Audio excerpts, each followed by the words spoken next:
Students, welcome back. Today we are going to have the pre-board question paper discussion. This session is going to be very important as because you are having the board examination just after a few days. I hope you are preparing it very nicely for your boards, and I felt like the question paper discussion basically for pre-board examination is to be held so that the doubts, whatever doubts you have in your mind are clarified, and which would help you to prepare yourself very nicely for the coming board examination. So student, today we are going to discuss with the section A questions, which comprises of total 6 questions of 2 marks each. So today we are going to discuss all those questions. Also I will be covering the OR questions. Okay students, before I start the discussion on those questions, you should keep one thing in your mind very nicely, that if you face any question where you have the option of attaining any one of the question, and in case if you think like you are going to attain the second question, then you must write it or.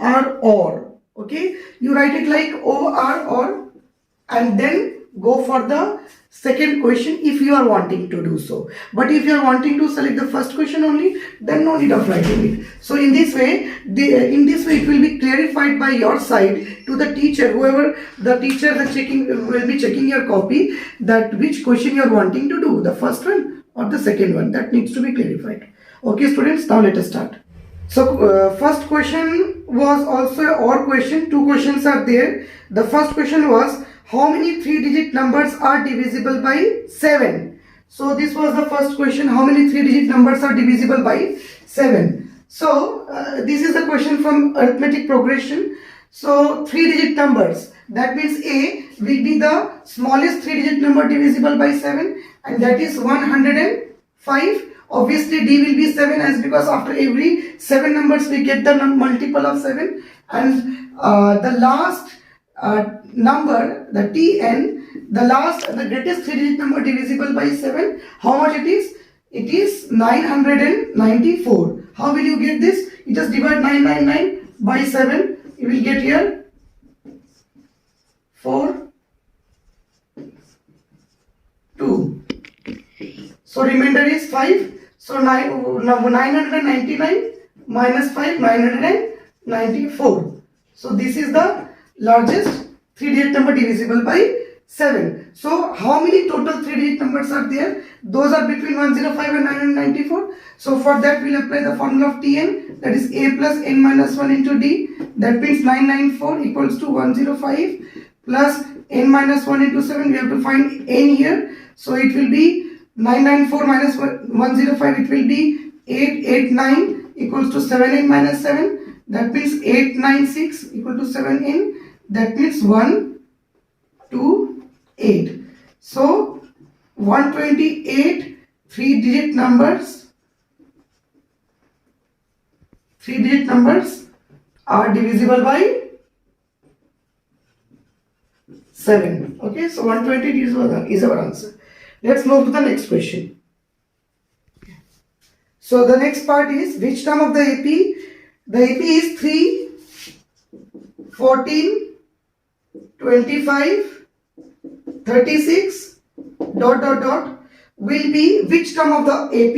This will be 99 more than its 25th term. So students, first we'll find the 25th term. Here A is 3, D is 14 minus 3, 11. So T25 will be equals to A plus 25 minus 1 into D. That means A plus 24D. That means 3 plus 24 into 11. This will give you 264 plus 3, 267. So let the required term be n. Let the required term be n. So Tn will be equals to 267 plus 99, because it is said that it is 99 more than the 25th term. 25th term we have got 267. 99 more than 267 will be this, and the required term we have taken it as n. So we have to find Tn here. That means A plus n minus 1 into D equals to 366. So this will give us 3 plus n minus 1 into 11 equal to 366. That means 3 plus 11n minus 11 equal to 366. That means 11n minus 8, if I take it there, it will be plus 8, so 374. So n equals to 374 by 11, that is 3, 4. So required term is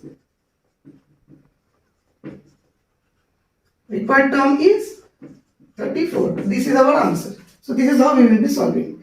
Now let's move to the next question. So second number question it is, find the nature of the roots 2x squared minus 6x plus 3 equals to 0. If the real roots exist, find them. So it's very simple question. It's from quadratic equation. First we have to find the nature of the roots. The quadratic equation is 2x squared minus 6x plus 3 equal to 0. Now students, you know it very nicely that for checking the nature of the roots, we take the help of discriminant.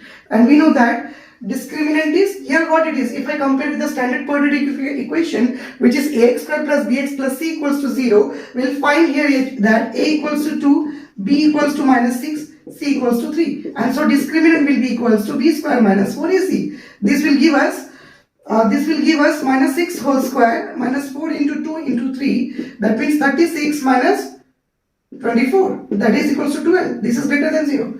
So if discriminant is greater than 0, that means the roots are real and unequal. Okay, so the roots are real and unequal. One thing student, for this question I would like to say that there were some students who are written like only real or only unequal. You have to mention both the things togetherly. Okay, so keep this in your mind. So this is a real and unequal roots. So it's already said in the question that if the real roots exist, we have to find them. So let's find by the formula of quadratic equation. Equals to minus b plus minus root over b square minus 4ac by 2a. So this will give us 6 plus minus root over 12 by 2 into 2. So 6 plus minus 2 root 3 by 4. If you reduce it, you will get 3 plus minus root 3 by 2. That means 3 plus root 3 by 2 and 3 minus root 3 by 2. So this is our answer. So here you will see this is root over b square minus 4ac we have already found here. That is nothing but 12. So we can directly replace it with 12. And 12 root over 12 is nothing but 2 root 3. 2 to the 4 is a 12. Okay. So we'll get here. If I reduce it, this 4 will become 2 divided by 2. 6 will become 3 and 2 root 3 will become only 3. Root 3. So now you take plus separately and minus separately, you get two answers here. As because it's a quadratic equation, two solutions will be there. Now let's move to the next question. Okay, the 3 number question is, one diagram is given. It looks like this. This is 3 number question we are solving right now, and the diagram looks like this.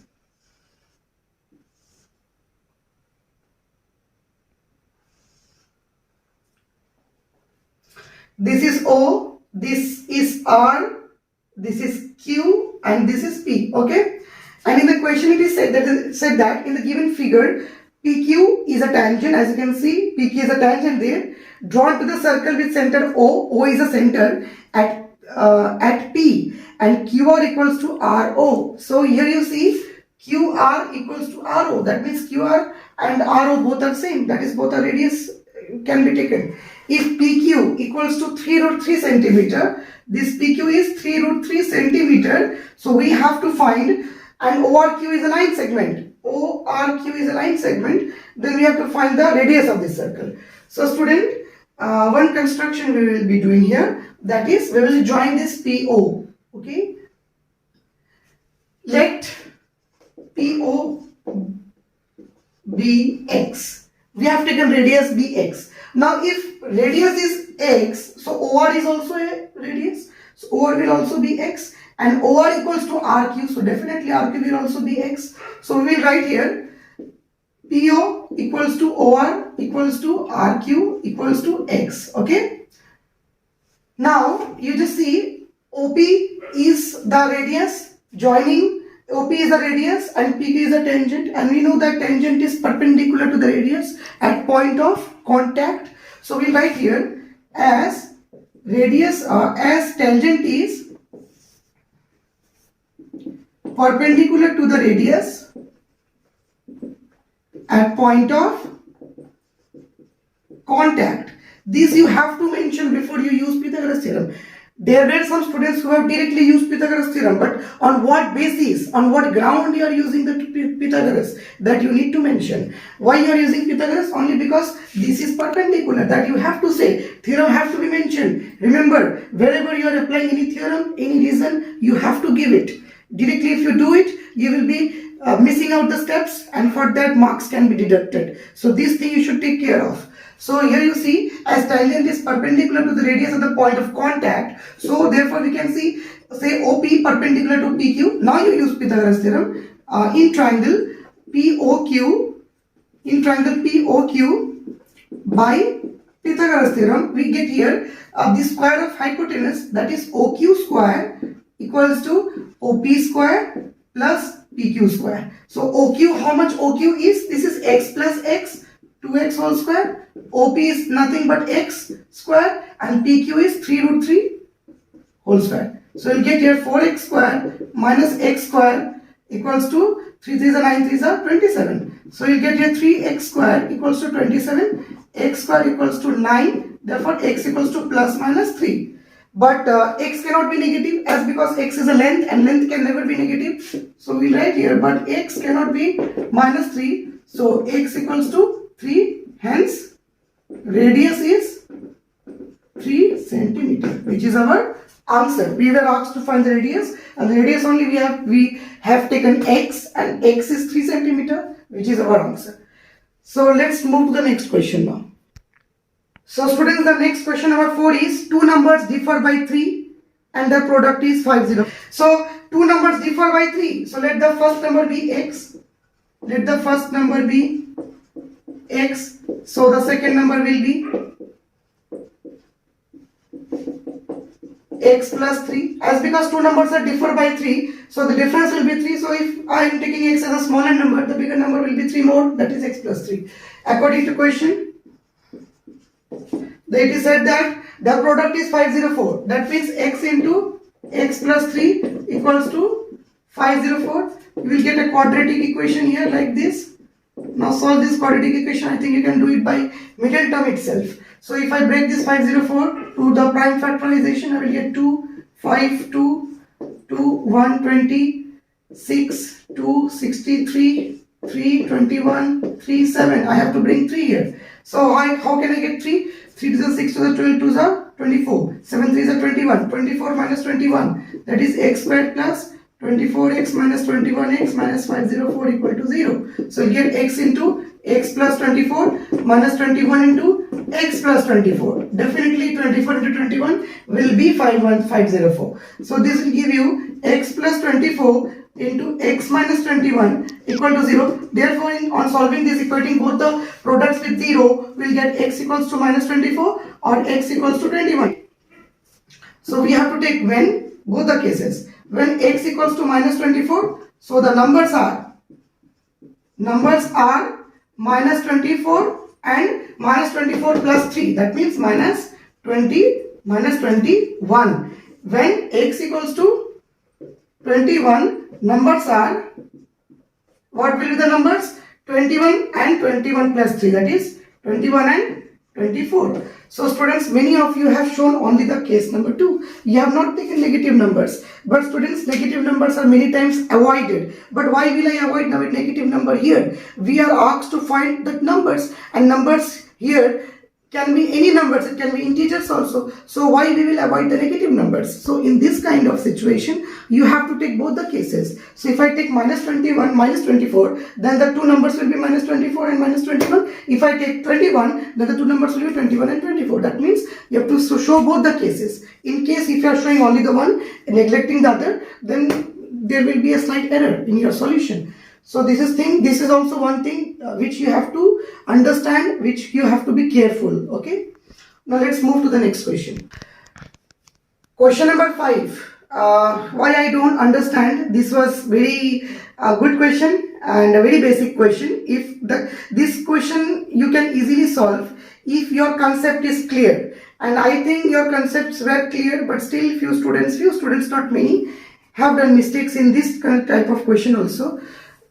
This question was very easy. The question was x plus 2, comma x and x minus 1 are the frequencies of the numbers 12, 15 and 20 respectively. That means x plus 2, x and x minus 1 are the frequencies of the numbers 12, 15 and 20 respectively. If the mean of the distribution is 14.5, find the value of x. Let me directly go to the main formula. That is mean, formula of mean is summation fx by summation f. Okay, what is f? F is frequency. What is x? X is the observation. Okay, now we are having only three numbers here, so summation fx can be written as f1 x1 plus f2 x2 plus f3 x3 by summation f, that means f1 plus f2 plus f3, because we are dealing with only three numbers, so we have taken only up to f3 x3. Now you just see here, x plus 2 is the frequency for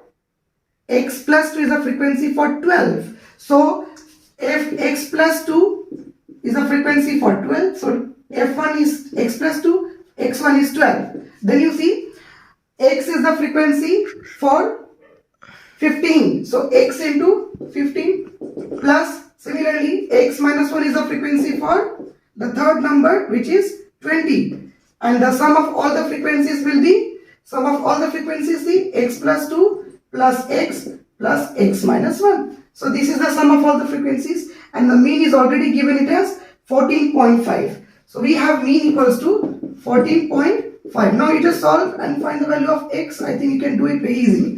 14.5 equals to 12x plus 24 plus 15x plus 20x minus 20 by x and then again x, we have 3x, then plus 1. Okay, so we'll get 14.5 into 3x, that is 43.5x plus 14.5 into 1, 14.5. You add it here, 12x plus 15x plus 20x, right? So you will get here 27 plus 20, 40, 7x, 24 minus 20, that means you will get here only 4.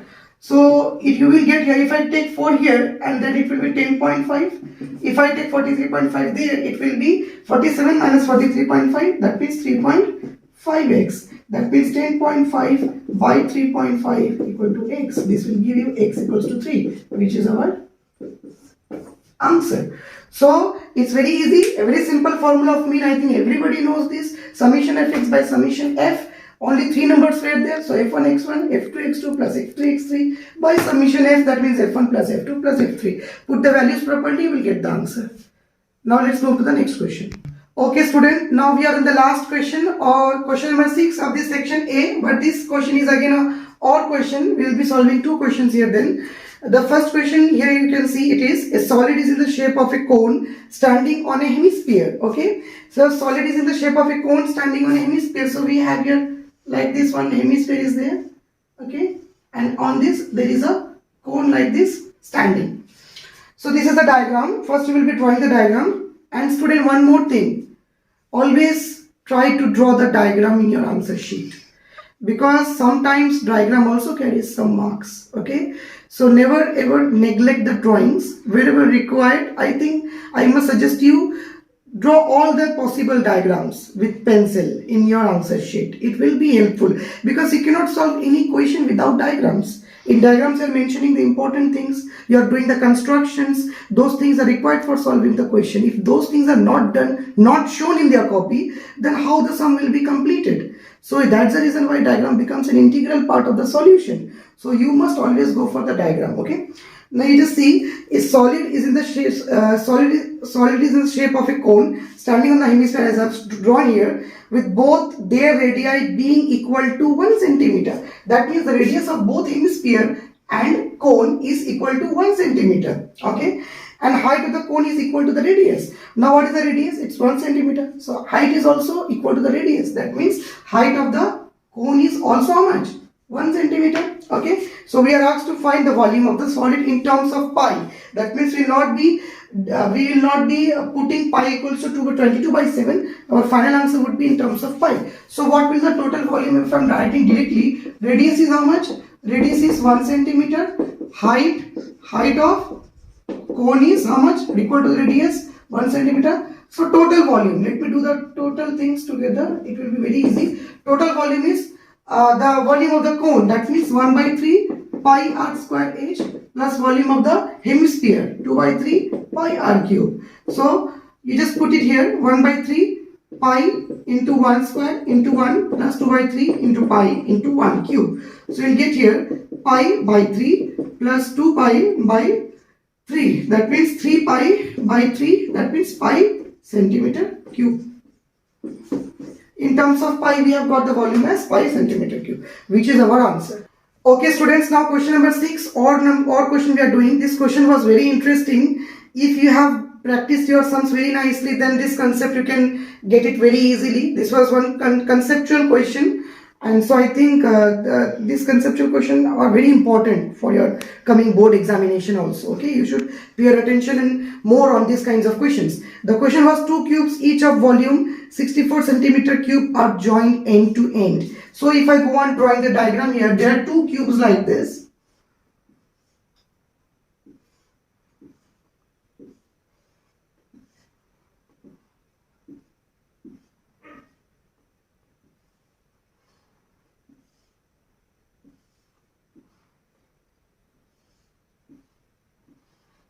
So you can see 2 cubes are joined end to end, okay, and the volume of each cube is 64 centimeter cube. We have to find the surface area of the resulting cuboid. You can see if 2 cubes are joined like this, then the resultant, it is a cuboid. The total solid is representing a cuboid here. So it is 6, question number OR. So we will write like this. Remember, if you are solving the OR question in a answer sheet, we will write like this. So what is the volume? Volume of each cube, 64 centimeter cube. So side will be equals to cube root of volume, that means cube root of 64, that means 4 centimeter.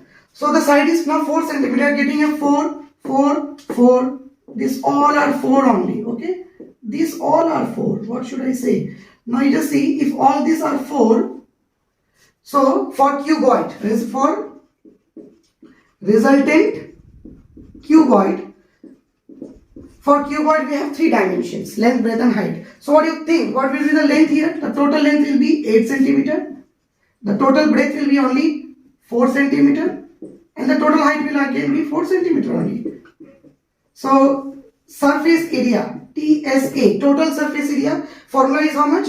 2 into LB plus BH plus LH. This will give you 2 into 8 into 4 plus 4 into 4 plus 8 into 4. So this will be equals to 2 into 32 plus 16 plus 32. That is 2 into 32 plus 16, 48. 48 plus 32, 80. That means our answer will be 160 centimeter square. As because we are finding the surface area, you should not do mistake while putting the units, because this units also very important. Many students for doing it fast, they do many times mistake in their units. So this also you should be careful here. So 160 centimeter square is our answer. So this is the process how we will be solving the solutions. And remember, we have solved today the first section only of your question paper. I hope you all have gone through each and every solution of these questions. If you are by chance, if you are having any doubt in any of the question, I hope that I am able now to clear your doubts. And these all questions were very important, conceptual. You should be prepared very nicely. Now students, in the next video, we will be meeting up with the next section, that is section B. Thank you.